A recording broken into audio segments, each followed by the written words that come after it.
आज आपण एका अशा विषयावर बोलूया जो कदाचित आपल्याला थोडा थांबून विचार करायला लावेल. विषय आहे कस्तुरी मृगाचा शाप.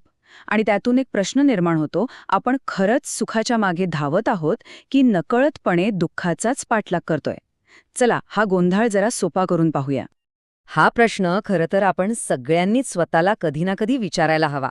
म्हणजे बघा, आपण सगळेच आनंदी होण्यासाठी धडपडत असतो, नाही का? पण अनेकदा असं होतं की आपली सगळी धावपळ, सगळी मेहनत आपल्याला आनंदाऐवजी वेदनेच्या जवळ घेऊन जाते.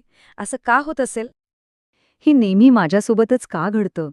आपल्यापैकी किती जणांच्या मनात हा विचार येतो?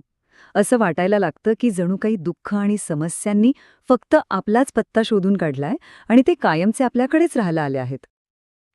आणि मग काय, आपण पटकन एका सोप्या निष्कर्षावर येतो, माझं नशीबच खराब आहे. खरं तर आपल्या समस्यांची जबाबदारी नशिबावर किंवा अशा गोष्टींवर टाकणं सोपं असतं ज्या आपल्या नियंत्रणातच नाहीत. किंवा असं नाही का वाटत आपल्याला की अरे माझा बॉस जर का बदलला ना तर आयुष्य सुखी होऊन जाईल, किंवा ते एक प्रमोशन मिळालं की सगळं काही ठीक होईल. अशा विचारांमधून आपण आपल्या आनंदाची चावी नकळतपणे दुसऱ्यांच्या हातात किंवा परिस्थितीवर सोपवून देतो.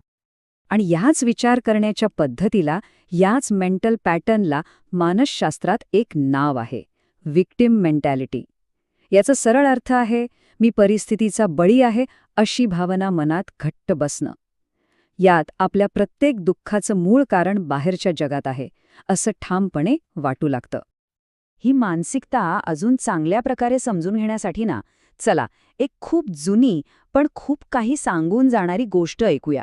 ही गोष्ट आहे एका कस्तुरी मृगाची, ज्याचा शोधच त्याचा शाप बनून जातो. कल्पना करा, हिमालयाची उंच शिखरं, घनदाट जंगल आणि तिथे एक कस्तुरी मृग राहतंय. एके दिवशी त्याला अचानक एक इतका दिव्य आणि मनमोहक सुगंध येतो की ते अक्षरशः वेडं होतं. त्याला इतकी खात्री पटते की हा सुगंध कुठून तरी बाहेरूनच, याच जंगलातून येतोय. आणि मग सुरू होतो त्याचा एक कधीही न संपणारा वेडापिसा शोध. ते धावतंय, सैरावैरा धावतंय, काट्याकुट्यांमधून, धारधार खडकांवरून. त्याला फक्त तो सुगंध हवाय, बाकी कशाचंच भान राहिलेलं नाही. ह्या धावपळीत त्याचे पाय रक्तानी माखलेत, शरीर अक्षरशः तुटतंय, पण तो सुगंध, त्याची ओढ इतकी जबरदस्त आहे की थांबायचं नावच नाही.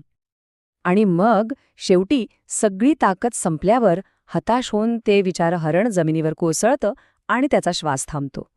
ज्या सुगंधाने त्याला एक नवी उमेद दिली होती, त्याच सुगंधाच्या शोधात त्याचा असा दुर्दैवी अंत होतो. पण ह्या गोष्टीतला सगळ्यात मोठा ट्विस्ट आणि सगळ्यात दुःखद भाग हा आहे की तो सुगंध, ती कस्तुरी, ज्यासाठी त्याने जीव दिला, ती दुसरीकडे कुठे नव्हतीच, ती त्याच्याच बिंबीमध्ये होती. आता तुम्हाला वाटेल की ही तर एका हरणाची गोष्ट आहे, पण नाही. ही गोष्ट त्या हरणाची नाहीये. ही गोष्ट आपली आहे, माझ्या तुमच्यासारख्या प्रत्येकाची. चला बघूया कशी. संत कबीरांनी तर कित्येक वर्षांपूर्वीच ह्याच मानसिकतेचं सार एका सुंदर दोह्यात सांगितलं होतं. कस्तूरी कुंडली बसे, मृग ढूंढे बन माही, ऐसे घटघट राम है, दुनिया देखे नाही.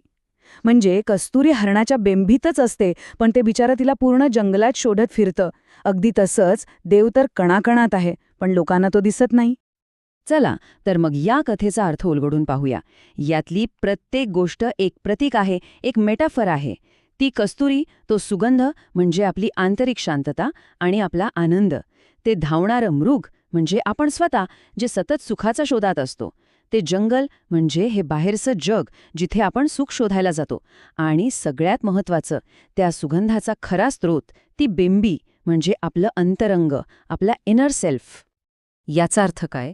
प्रॉब्लेम जगात किंवा लोकांमध्ये नाहीये. प्रॉब्लेम पत्त्यात आहे. आपला पत्ता चुकीचा आहे. आपण आनंदाला चुकीच्या ठिकाणी शोधतोय. हे अगदी पोस्ट ऑफिसमध्ये जाऊन दूध मागण्यासारखं आहे. आनंद बाहेरून मिळवायची नाही, तर आतून अनुभवायची गोष्ट आहे. मग आता काय करायचं? त्या हरणासारखं धावत सुटायचं की शहाणपणाचा यू-टर्न घ्यायचा? तो आतला सुगंध, तो आनंद पाठलाग न करता कसा शोधायचा? त्यासाठी बाहेर नाही तर आत वळावं लागेल. चला त्याचे काही सोपे मार्ग पाहूया. पहिला उपाय आहे आपल्या मनातल्या संवादात बदल करणं. आपली जुनी स्क्रिप्ट काय होती? मला आनंद हवा आहे म्हणून मी तो बाहेर शोधतोय. आता ही नवीन स्क्रिप्ट वापरून बघा. मी आनंद घेऊनच जन्माला आलोय. मला फक्त बाहेरच्या गोंगाटातून आत डोकावून स्वतःला शोधायचं आहे. हा एक छोटासा बदल खूप मोठा फरक घडू शकतो. दुसरा उपाय म्हणजे एक सोपा 5 मिनिटांचा प्रयोग.